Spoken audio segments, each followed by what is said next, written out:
Hi guys, just showing you the fridge that I brought from my generator.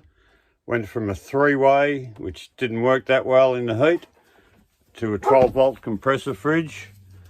I'll just turn the camera around and I'll show you the fridge that I installed in my caravan.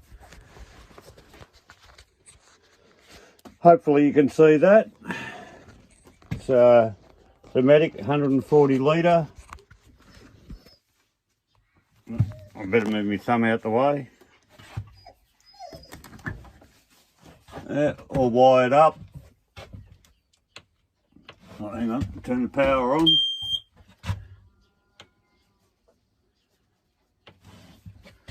And I've had it running for a few days.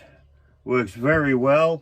I have had to turn it off because I'm doing some work inside the van at the moment. So I just thought I'd like to send this little video and thank my generator for their great prices and great support. Thanks guys.